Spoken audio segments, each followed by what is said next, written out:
Special State Department Envoy Henry Kissinger, Bilderberg Group, Trilateral Commission, and CFR.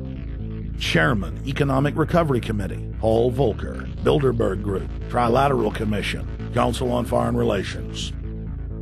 The Director of National Intelligence, Admiral Dennis C. Blair, Bilderberg Group, Trilateral Commission, CFR.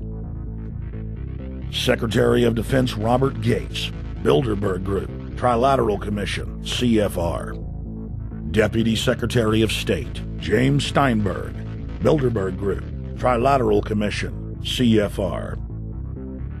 State Department Special Envoy, Richard Haas, Bilderberg Group, Trilateral Commission, and President of the CFR.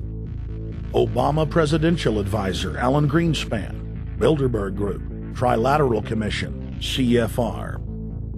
State Department Special Envoy Richard C. Holbrooke, Bilderberg, Trilateral, CFR. And the list goes on and on. Even if Barack Obama were the most wonderful person in the world, he was groomed and brought to power by the global elite to carry out their agenda. Humanity must look past Obama and realize that presidents come and go, but the shadow government and their program of global enslavement continues. How could people be so stupid and gullible to believe a bunch of political people? So people who voted for Obama were trying to express, I think, first of all, something worthwhile. The hatred for Bush, Cheney, the neocons, the desire to punish the Republicans for their adventures, their police state, and their economic depression. The second question was on the economy. People felt that Bush was selling them down the river into a world depression. He is, of course, the new Herbert Hoover in that regard, so they were trying to get something different from that. The tragedy, of course, is, and this is really why Obama was groomed and prepared over a period of almost 30 years now, that Obama is there to frustrate and to deceive all of those hopes. Obama is a cruel hoax. He's a bogus sham. He's an absolute denial of everything that you'd expect from an American president. It is very disturbing to see well-meaning people falling for high-tech propaganda over and over again. It happened after 9/11. The American people en masse were swept into a mob psychology, irrationally throwing their common sense to the wind and doing whatever the administration told them to. The general public eventually caught on to the fact that George W. Bush was a deceitful thug and that the economy was in freefall. In the midst of it all, Barack Obama was there, speaking out against the abuse of the people at the hands of the establishment. With the election of Barack Obama, the world rejoiced that the United States was no longer in the hands of madmen. But unfortunately for humanity, this was another vicious fraud. I want to like the guy. He speaks gently, he's intelligent, he seems to be a man of peace. He is just as charismatic as they come. But you know what? Is that a tree is really, really measured by the quality of its fruit. And when you kind of put away all the flowery words, when you put away all the rhetoric, when you put away all the rock and roll music, what he does is what's important for the people of this country, starting with the truth. Obama is notoriously a liar. He promised that he would get out of Iraq, I think within 16 months at some point. We had Samantha Power telling the Scotsman that he wouldn't be bound by those promises, and sure enough, he's now not going to be bound by those promises. Obama pledged in hundreds of speeches and interviews that within 6 months of being elected, he was going to bring our troops home from Iraq.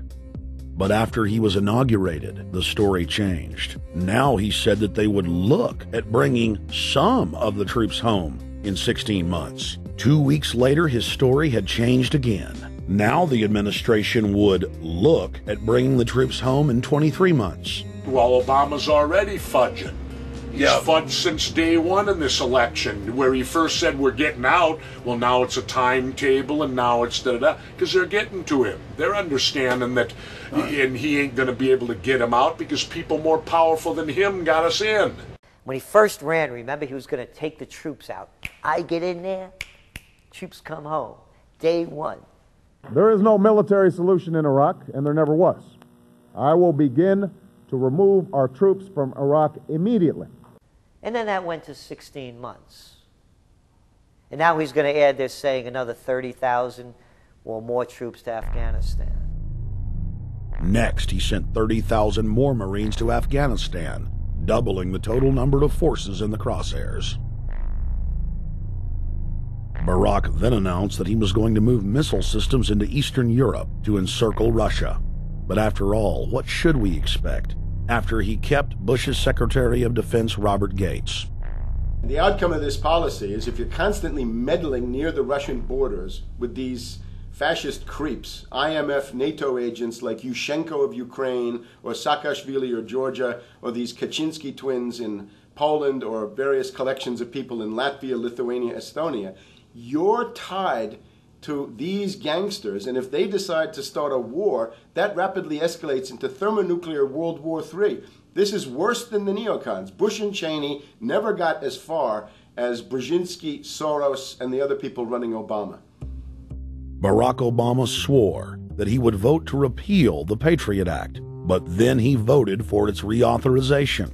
Obama decried the Bush administration's illegal warrantless wiretapping of the American people. Then he voted to legalize it. Obama pledged that he would filibuster any attempt to give retroactive immunity to the telephone companies, the telecom companies, except he then turned around and voted for that bill. Most people don't know, for example, that he voted to reinstate the Patriot Act and more government wiretapping. Candidate Obama told desperate factory workers in speech after speech that he was going to renegotiate NAFTA and GATT to make it more fair for American workers. It is absolutely true that NAFTA was a mistake. But then his campaign was caught sending out memos to top corporate leaders, telling them not to worry and that it was just campaign rhetoric. We had Obama saying, you know, I'm against free trade. I don't like NAFTA and all those free trade sellouts. We had Austin Goolsbee going to the Canadian diplomats and saying, don't mind him. He's just popping off. That's just election era rhetoric. Doesn't mean anything. Presidential candidate Barack Obama was publicly criticizing the North American Free Trade Agreement in a bid for votes, but privately telling Canadian officials not to worry about it. He said that he was going to bring us peace in the Middle East. He said that he was going to bring us transparency and a balanced economy. He said that he was going to not have lobbyists. He said he was going to clean up government. He said he was going to work for the environment.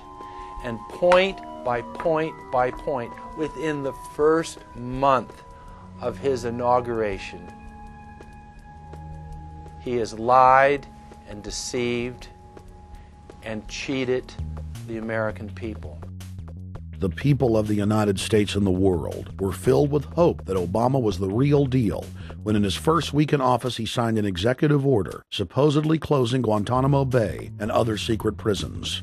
Then the press actually had a chance to read the executive order and were shocked to find that the executive order only said that Obama was thinking about closing Guantanamo in a year. But worst of all, the executive order continued the practice of rendition, which the LA Times called secret abductions. They don't know. They think that he's signed off immediately on closing Guantanamo, but he's allowing prisoners now to be taken to foreign countries and not knowing where they're sending them and to be tortured in foreign countries. They don't know that they kept that provision in there.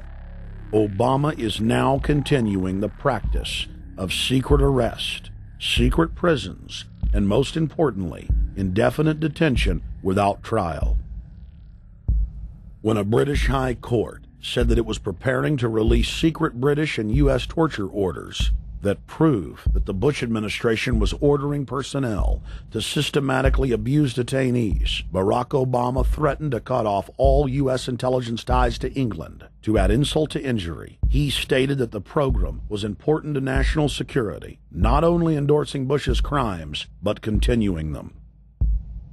Obama voted for a reinstatement of the Patriot Act. And by his early deeds already, again, as we saw with the issues of retention, he's willing to send people that have been charged with nothing to be tortured to so-called get the truth out of them.